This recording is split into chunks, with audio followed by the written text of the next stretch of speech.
Vamos falar de saúde agora? Vamos falar do nosso quadro Vida. Vida.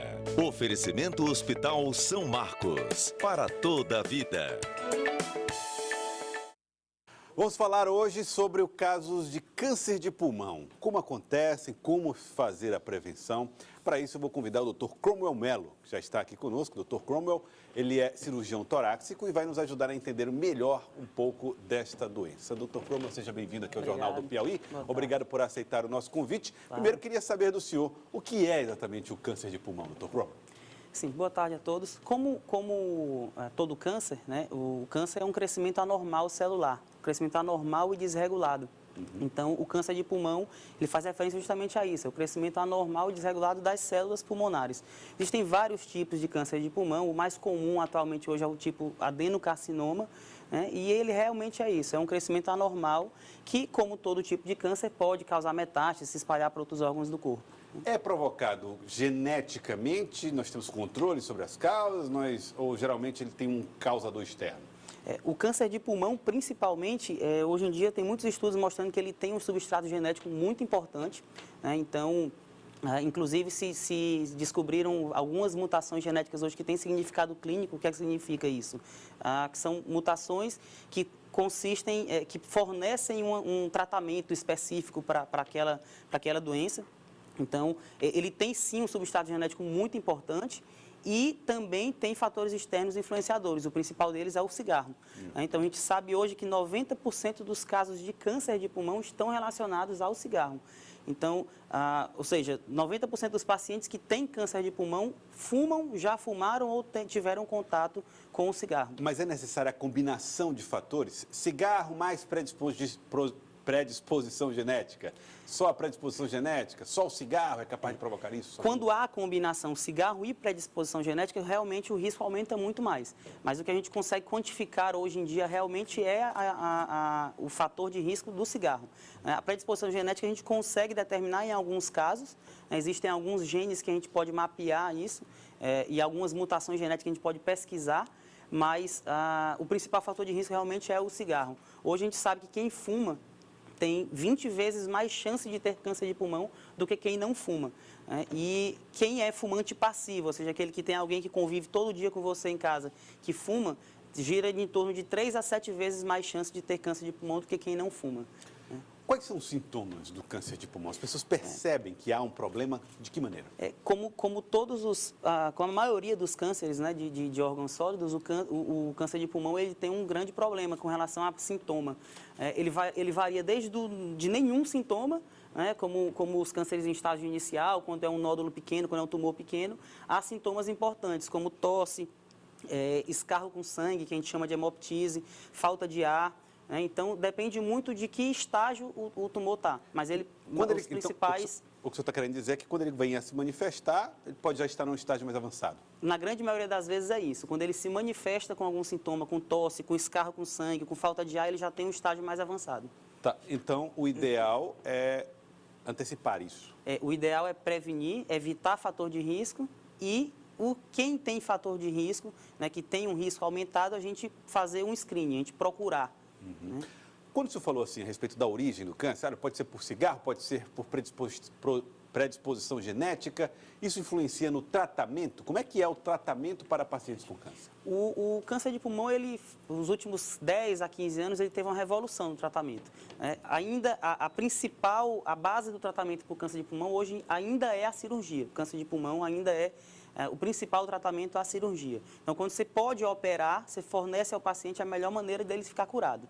Mas quando você não pode operar e o paciente tem alguma mutação genética que a gente comentou, principalmente alguns genes específicos, esses genes fornecem uma quimioterapia específica, a gente chama de terapia-alvo. E aí a chance de o tratamento ser mais eficaz é quase o dobro da quimioterapia padrão. Então, isso modificou muito o tratamento do câncer de pulmão. Ainda é uma das principais causas de morte relacionada a câncer. O senhor está querendo dizer que existem tratamentos diferentes para câncer de pulmão, Sim. Dependendo do seu tipo? Hoje a gente fala que, própria da pesquisa. Hoje a gente fala que cada paciente tem um tratamento específico. Olha só. Cada tipo de câncer de pulmão tem um tratamento específico.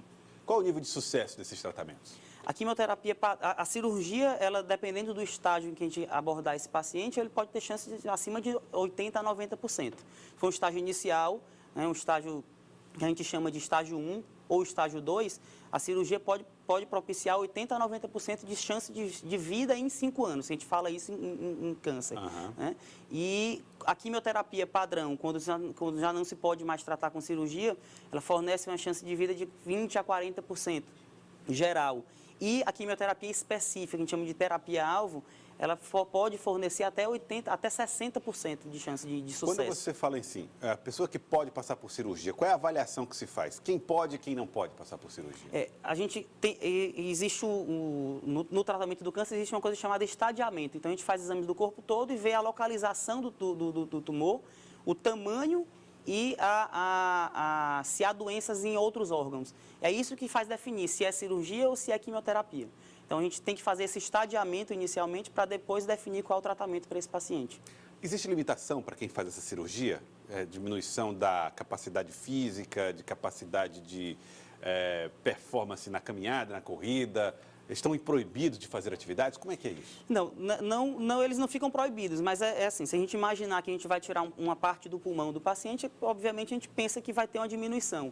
Mas a gente faz uma avaliação pré-operatória para saber a capacidade pulmonar desses pacientes. Então, os pacientes, além de terem um estágio adequado do tumor para ser operado, eles têm que ter uma capacidade clínica adequada. Certo. Então, se for um paciente, um grande fumante, que já tem uma doença avançada, um enfisema pulmonar, por exemplo, avançado, esse paciente, mesmo com um estágio inicial, ele não vai poder ser operado, porque ele não vai poder ficar com menos pulmão, digamos assim. Entendo. Então, eu não vou poder tirar uma parte do pulmão dele significativa, que a cirurgia faz isso. Então, por isso que a avaliação também é individualizada. Né? Então, cada paciente é único desde o início do diagnóstico. É bem complexo e depende realmente de uma avaliação de caso a caso. E uma avaliação multiprofissional, né? Desde um cirurgião torácico, um pneumologista, a equipe de fisioterapia respiratória, a equipe de oncologia, a equipe da enfermagem, a equipe da psicologia. Então, passa por toda essa equipe, realmente. Vamos falar agora de prevenção, que é um fator importantíssimo. Como é que a pessoa se protege do câncer de pulmão? A primeira coisa é não fumar. Né? A gente diz, deixe de fumar, não é não fumar. Né? O melhor é nunca nem começar. Né? Como eu falei, quem fuma diariamente tem até 20 vezes mais chance de ter um câncer de pulmão. Então, esse risco é cumulativo para a vida toda. Então, por exemplo, se a pessoa deixou de fumar hoje, a chance dela vai voltar próximo do normal de uma pessoa que nunca fumou após 20 anos. Então, realmente o cigarro tem mais de 3.000 substâncias cancerígenas e ele realmente faz muito mal. É o principal fator de risco. Né? E aí tem um substrato genético que a pessoa não pode lutar contra isso. Não pode controlar. Atividades profissionais que possam levar a isso? Quem trabalha em mineração ou coisas desse tipo. Existe esse tipo de risco? Existem alguns tipos de neoplasias respiratórias, por exemplo, o mesotelioma pleural, que é um tipo, não é um câncer de pulmão, mas é um câncer na pleura, que ele é causado pela exposição à sílica. Né, que era muito utilizada em construção civil. A pleura que é a camada que recobre, protege, né? Isso, a camada que recobre o pulmão. Então, ele é relacionado a esse tipo de exposição, mas esse material ele deixou de ser usado na construção civil. Então, hoje em dia, caíram muito os casos de mesotelioma por conta disso. Mas existem alguns estudos mostrando que a poluição urbana também é um fator de risco semelhante ao cigarro. Então, os centros urbanos mais poluídos, eles também podem aumentar a chance de câncer de pulmão nas pessoas por conta da poluição. Queimadas, como nós temos visto em Teresina e em alguns lugares. Eu desconheço algum estudo científico específico para queimada. A gente sabe que faz mal para quem tem asma, para quem tem enfisema pulmonar, que é o DPOC, né, para doenças do aparelho respiratório de maneira geral, mas realmente para câncer de pulmão deve ter alguma relação também, porque envolve produção de derivados do carbono, que é uma das coisas que fazem. Mas, assim, estudos específicos voltados para isso não existem. Existem casos de pessoas que conseguiram voltar a ter atividades físicas normais, ou que foi recomendado a ter atividades físicas para recuperação pós-cirurgia ou pós-tratamento? Sim.